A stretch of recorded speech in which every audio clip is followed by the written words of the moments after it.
ಹಂಗ ಒಬ್ಬ ಮನುಷ್ಯ ಗುರುವಿನ ಹತ್ರ ದೀಕ್ಷಾ ತಗೊಂಡ, ಬಹಳ ಸಣ್ಣ ವಯಸ್ಸಿನಲ್ಲಿ ದೀಕ್ಷೆಯನ್ನು ತೆಗೆದುಕೊಂಡ. ಅಂತ ಸದಾ ಗುರುವಿನ ಸಾನ್ನಿಧ್ಯದಲ್ಲೇ ಇರಾವ. ತನ್ನ ಕಾಯಕವನ್ನು ಮಾಡ್ತಿದ್ದ. ಕಾಯಕ ತೀರಿದ ತಕ್ಷಣ ಗುರುವಿನ ಮಠಕ್ಕೆ ಬರಾವ. ವೇದ, ಆಗಮ, ಶಾಸ್ತ್ರ, ಪುರಾಣ, ಯೋಗ, ಧ್ಯಾನ ಇವೆಲ್ಲವನ್ನ ಗುರುವಿನ ಮೂಲಕ ಅಭ್ಯಾಸ ಮಾಡ್ತಾ ಇದ್ದ. ಗುರುಗಳಂತೂ ಮತ್ತಿವ ಸನ್ಯಾಸ ಆದ್ರೆ ನನ್ನ ಗತಿ ಏನು ಅನಿಸ್ತಾವೇನೋ. ಜಗತ್ತಿನಲ್ಲಿ ಈ ಅಸೂಯಾ ಭಾವದ ಇದ ನಮ್ಮನ್ನೆಲ್ಲ ಸಂಘರ್ಷಕ್ಕೆ ಹಚ್ಚಿತ್ತು. ಎಲ್ಲಿ ನನ್ನಿಟ್ಟು ಮ್ಯಾಕ್ ಕುಂದ್ರಿಸ್ಯಾರ, ನಾಳೆ ಒಂದಿಟ್ಟು ಕೆಳಗ್ ಮಾಡಿದ್ರೆ ಹೆಂಗ್ ಮಾಡ್ಬೇಕು ಅಂತ ನನಗ ಬರಬಾರ್ದು. ಎಟ್ಟರ ಮ್ಯಾಕ್ ಹೋಗಲ್ಲ ಇವ ಅಂತ ಮುಂದವ್ರಿಗೆ ಬರ್ಬೇಕು. ಒಂದ್ ತಿಳ್ಕೋಬೇಕು, ನಾವು ಹೇಳೋರ್ಗು ಮ್ಯಾಲ ಕುಂತವ್ರು. ಕೇಳುವ ಕಿವಿಗಳು ಹೇಳುವ ಬಾಯಿಗಿಂತಲೂ ಮೇಲೆ ಇವೆ. ನೋಡ್ಕೊಡ್ರಿ, ಕೇಳುವ ಕಿವಿ ಹೇಳುವ ಬಾಯಿಗಿಂತ ಮ್ಯಾಲ. ಅದಕ್ಕೆ ಮುಂದ್ ಕುಂತವ್ರು ಸಾಮಾನ್ಯರಲ್ಲ. ನೀ ಇವತ್ ಸಂಗಮನಾಥನ ದರ್ಶನಕ್ಕೆ ಬಂದಿದ್ದಿ, ಇಲ್ಲೇ ಹುಟ್ಟಿ ಇಲ್ಲೇ ಬೆಳೆದ ಅವ್ರ ರಕ್ತದೊಳಗ ಸಂಗಮನಾಥದಾನ. ಆ ಅರಿವು ಹೇಳುವಂತ ಬಾಯಿಗಿದ್ರ ಬಹಳ ಚಂದ ಕರ್ಕೊಂಡು ನಾನ ಬಾರಿ ಹೇಳ್ತೀನಿ, ಇವಕ್ಕೇನ್ ಗೊತ್ತದ ಅನ್ಕೊಂಡ್ಬಿಟ್ರ ನಡೆಯಂಗಿಲ್ಲ. ಹಂಗ ಸದ್ಗುರುನಾಥ ಅನ್ಕೊಂಡ ಸಂಘ ಮದುವೆ ಯಾವ್ರಿ ಮುಂದೆ ಅದು ಸುಖದ್ದಲ್ಲ, ಸುಮ್ಮ ನಿಮ್ಮ ಸಾಹಿತ್ಯದೊಳಗೆ ಆರಾಮದಿನಿ ಅಲ್ಲೇ ಅನ್ನಲ್ಲ. ಹಂಗಲ್ಲ, ಸಂಸಾರದೊಳಗೆ ಸದ್ಗತಿ ಕಾಣಬೇಕು. ನಿಜ, ಸಂಸಾರದಲ್ಲೇ ಸದ್ಗತಿ, ಮೋಕ್ಷ ಸಂಸಾರಿಕರಿಗೆ ಬಹಳ ತೀವ್ರವಾಗಿ ಲಭಿಸ್ತದೆ. ಗುರುಗಳು ಹೇಳ್ಯಾರ ಅಂತ ಹೇಳಿ ಅವು ಹೇಳ್ದ, ಅಪ್ಪ ಹೇಳ್ದ. ಹುಡುಕಾಡಿ ಬಂದ ಅವರ ಸಮೀಪದ ಬಂಧುಗಳಲ್ಲಿ ಒಂದು ಕನ್ಯೆಯನ್ನು ತಂದು ಮದುವೆ ಮಾಡಿದ್ವಿ. ಮದುವೆ ಆಯ್ತು, ಚಂದ ಸಂಸಾರ ಹೊಂಟು. ಮದುವೆ ಆದ್ಮೇಲೆ ವಾರಕ್ಕೊಂದು ಮಠಕ್ಕೆ ಬರಕ್ ಶುರು ಮಾಡ್ತಾರೆ. ಸದ್ಯೈತ ಮುಂದೆ ಮಕ್ಕಳಾದ್ರು ತಿಂಗಳಿಗೊಮ್ಮೆ ಯಾವಾಗಲೂ ಬರ್ತಿದ್ದ. ಮುಂದೆ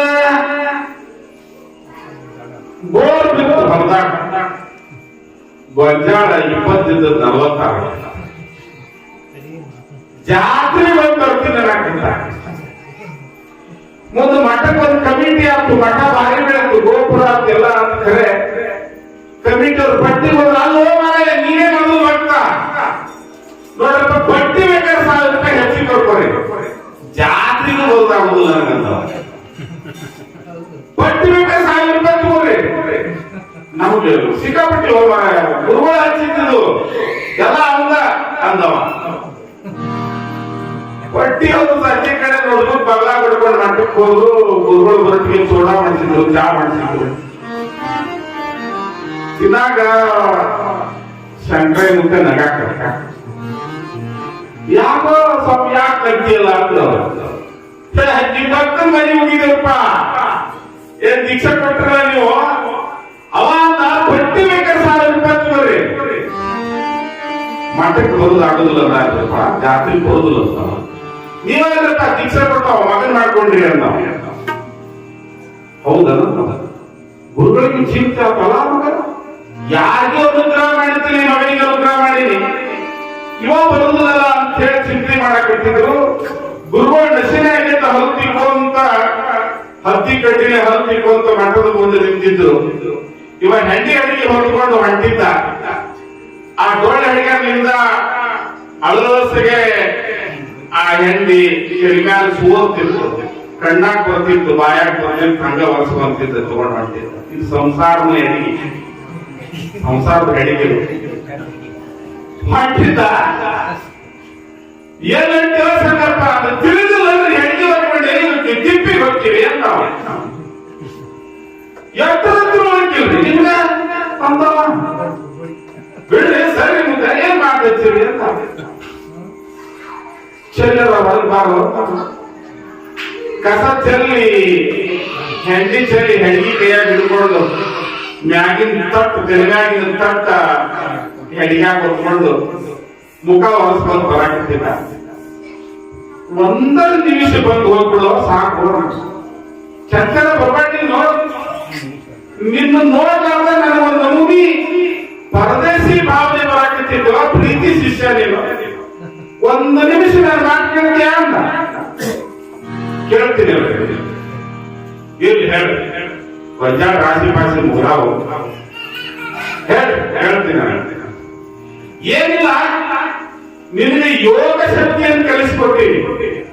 ಪ್ರಾಣವನ್ನ ಮಸ್ತಕದಲ್ಲಿ ಇಳಿಸಿಕೊಂಡು ದಿವಸಗಟ್ಟಲೆ ನೀ ಸತ್ತ ಹೆಣದ ಹಾಗೆ ಶವಾಸನವನ್ನು ಕಲಿಸಿಕೊಡ್ತೀನಿ. ಈ ಮನೆಗೆ ಹೋದ ಕೂಡ ಹೊಸಲಿಗೆ ಎಡಿ ಬಿದ್ದು ನಿನ್ನ ಎಡವು ನಿನ್ನ ಬೀಳು. ಪ್ರಾಣವನ್ನ ಮಸ್ತಕಕ್ಕೆ ಏರಿಸಿಕೊಂಡು ಸತ್ತ ಶವದಂತೆ ಬೀಳು. ತಾಸು ಬಾಳ್ ಬೇಡ, ಮುಂದೆ ನೋಡವು ಆದ್ರೆ ನೋಡವು ನಿಮ್ದು ಬಾಳ ಆಗೈತಿ. ಊರ್ ಮಂದಿ ಬಂದಿಲ್ಲ, ಮಠಕ್ಕ ಬರಲಿ ಅಂತಾರೆ. ಇನ್ನೊಂದು ಕರಿಬಾರ್ದು ನೋಡ್ರಿ, ಬಾಳ ಕರಿತೀವಿ.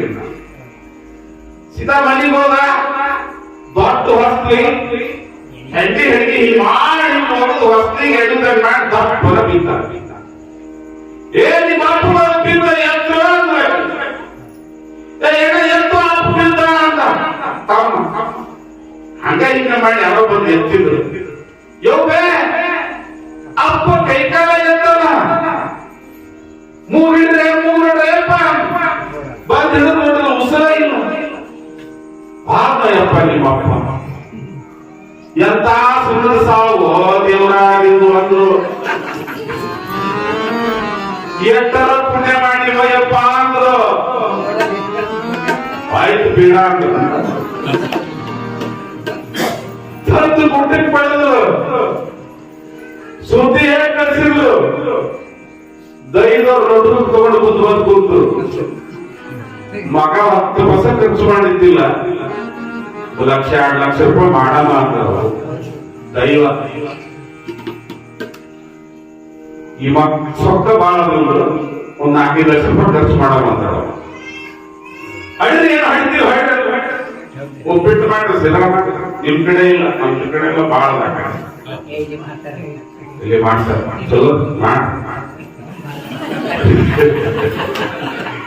ಸತ್ತವರು ಕಣಕ್ ಕಳ್ತಿದ್ರ ಆ ಮನಿ ಯಜಮಾನ ಎಟ್ ಹಾಕದ ಎಟ್ಟಿಲ್ಲ.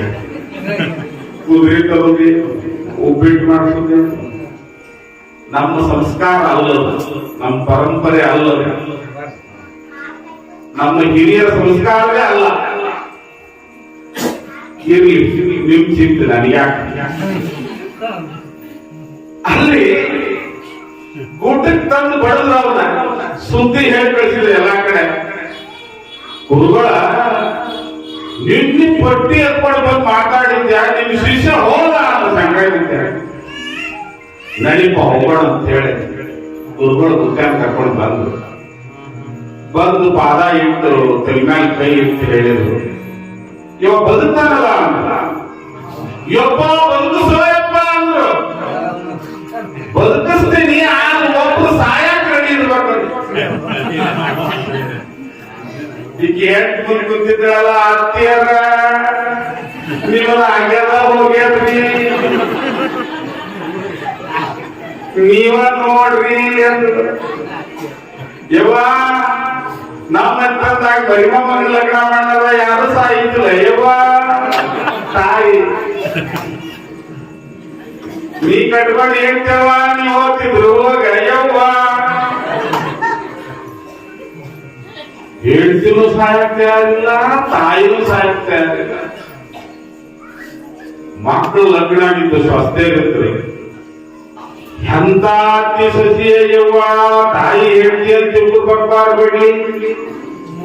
ಯವ್ವ ನಿಮ್ಮ ಮಕ್ಕಳಿಲ್ಲ ಮರಿಯಲ್ಲ, ನೀವು ತಯಾರಾಗಿ ಯವ್ವ ಅಂದ್ರೆ ಹೌದ ಬುಬ್ಬಿಡಿ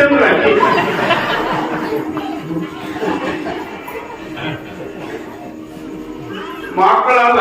ನಮ್ಮ ಹೆಂಡ್ರಿಗೆ ಹಾಕಿದ್ರ ನಂದ್ರ ಅವ್ರ ಮಕ್ಕಳು ಕುತ್ಕೊಳ್ಳಂದ್ರು